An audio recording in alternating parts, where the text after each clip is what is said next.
부터 압력을 해방시켜줘서 설명과의 마찰을 줄여줌으로 인해 가지고 보드가 쉽게 돌아가게 하는 거죠. 이거는 초급자부터 상급자까지 이러한 원리를 이용해서 턴을 쉽게 할 수 있어요. 그리고 또 한 가지는 미리 턴의 방향을 예견을 하는 거예요. 상체를 돌려서 턴을 가는 방향으로 미리 예견을 해주면 하체는 자연적으로 따라와서 그 방향을 따라가게 돼 있거든요. 자, 이러한 두 가지를 이용해서 피버팅을 아주 쉽게 할 수 있어요.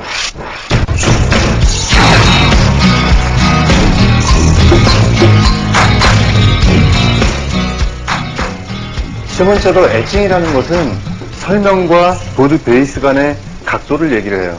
이 각도는 턴의 모든 부분에서 연관이 되지 않는 곳이 없어요. 자, 그러면 이 각도를 어떻게 만드느냐를 먼저 살펴봐야겠죠. 이 각도를 만드는 데는 두 가지 방법이 있는데, 하나는 인클리네이션과 하나는 앵귤레이션이에요. 인클리네이션이라는 거는 우리가 자전거 탈 때를 생각해 보면 돼요. 자전거를 탈 때 회전을 하기 위해서 약간 자전거를 기울이면 자전거가 회전이 되겠죠. 이런 몸의 기울기를 인클리네이션이라고 하거든요. 근데 인클리네이션이라는 거는 몸을 기울인 각도만큼만 엣지가 서게 돼 있어요. 자, 근데 앵귤레이션이라는 거는 여기서 발목과 무릎을 굽혀서 각도를 주는 거예요. 자, 인클리네이션만 이용했을 때 몸의 각도만큼만 기울어지던 것이 발목과 무릎과 힙의 관절을 이용하면 엣지를 많이 세울 수 있거든요. 자, 그래서 인클리네이션이라는 이 부분은 턴을 시작할 때 아주 짧은 순간에만 사용이 돼요. 그리고 이 두 가지 인클리네이션과 앵귤레이션을 합해서 사용을 했을 때 비로소 보드에 압력을 행사할 수 있고요. 그리고 효과적인 앵귤레이션을 위해서는 어깨의 방향이 설명과 평형이 되는 상태를 유지하시는 것이 좋아요.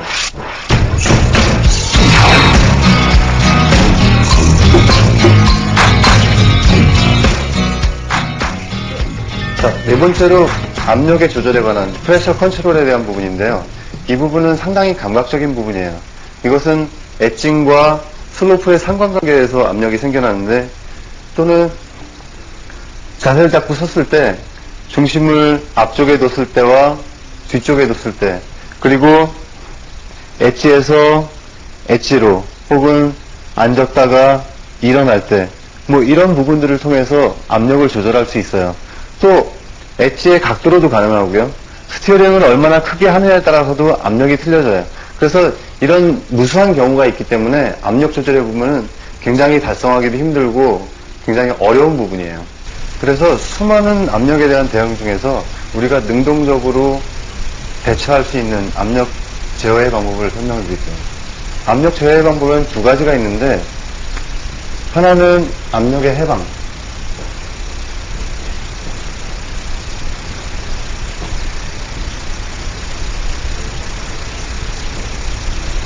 그리고 또 하나는 압력을 어떻게 고르게 분배시키냐는 압력의 분배 문제입니다.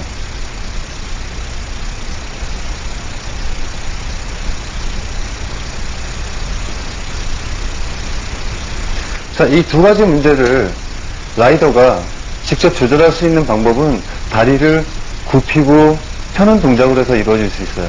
그래서 압력의 해방에는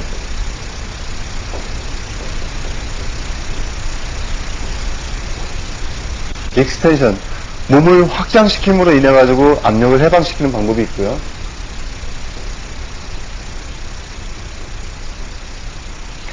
또 한 가지는 다리를 굽힘으로써 하는 압력의 해방이 있어요. 만약에 우리가 다리를 약간 굽힌 상태로 있다가 빠른 속도로 몸을 확장시켜주면 아주 빠른 속도로 일어날 경우에 우린 일시적으로 관성의 법칙에 의해서 압력을 느끼지 않는 상태를 가져갈 수 있어요. 또 한 가지 방법은 플렉션을 이용한 압력의 해방인데요. 플렉션을 이용한 압력의 해방이라는 거는 서 있다가 빠른 속도로 앉아주면 역시 마찬가지로 순간적인 압력의 해방을 느낄 수 있어요. 그러나 주의해야 될 것은 이 익스텐션이나 플렉션을 이용한 압력 해방은 너무 많이 해서는 안 된다는 거예요.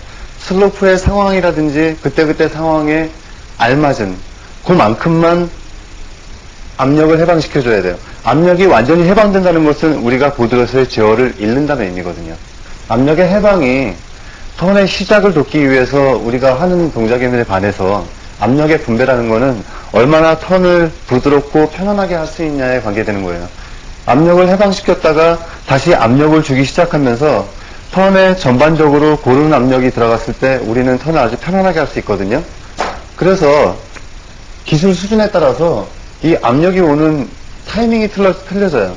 타이밍이 틀려진다는 거는 압력이 한 군데 집중이 되느냐 아니면 턴 전체에 분산이 되느냐의 문제거든요. 만약에 처음에 턴을 배웠을 때 생각해 보세요. 턴을 시작해서 우리가 압력을 주고 정지하기 위해서 힘을 줄 때는 요 밑에 부분이었거든요. 그렇다면 턴 안에는 수많은 원심력이 작용을 해요.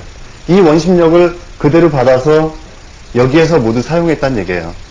자, 그러면은 끝에서 만약에 범프나 모글이 있어가지고 이 압력이 이쪽에 받았다고 생각을 해보세요. 자, 우리 자세가 불안해지겠죠? 라이딩이.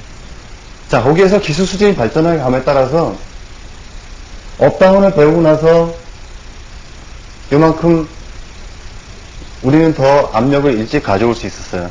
그건 뭐냐면 여기서부터 여기까지 압력을 분산할 시간을 가졌다는 얘기거든요. 다만 아직도 여기에서 받은 압력을 그대로 여기까지 가져온다는 얘기예요. 자, 더 상급자가 되면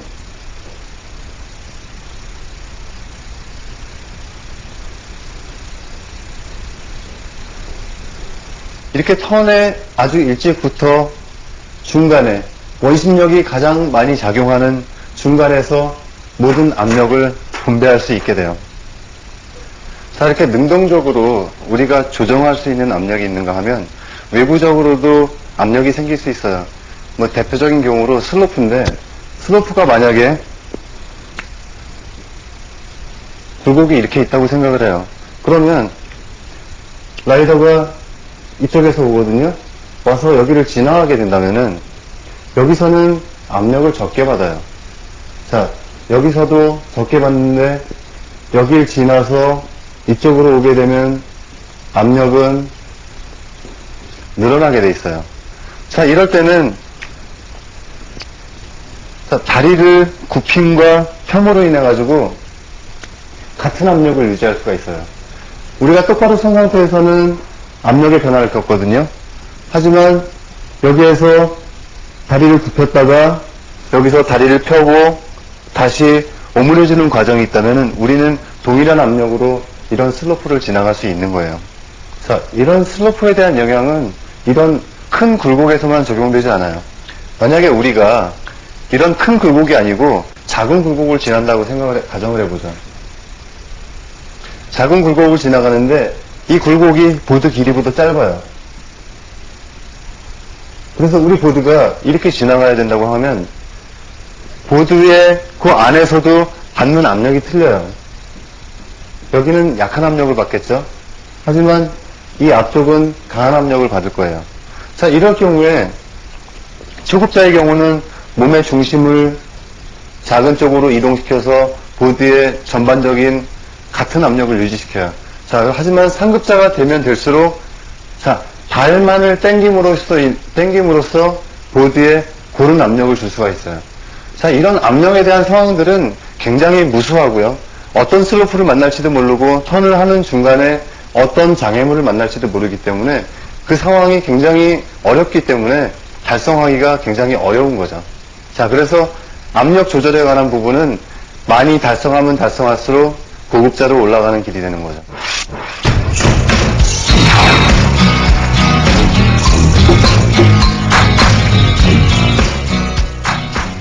자, 첫 번째는 타이밍과 코디네이션이라는 기술인데, 코디네이션이라는 거는 턴을 이루어지는 동안에 얼마나 조화로운 동작을 할 수 있느냐는 얘기예요.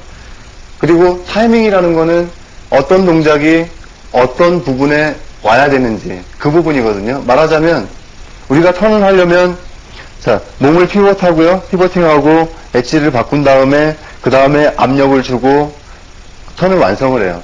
하지만 압력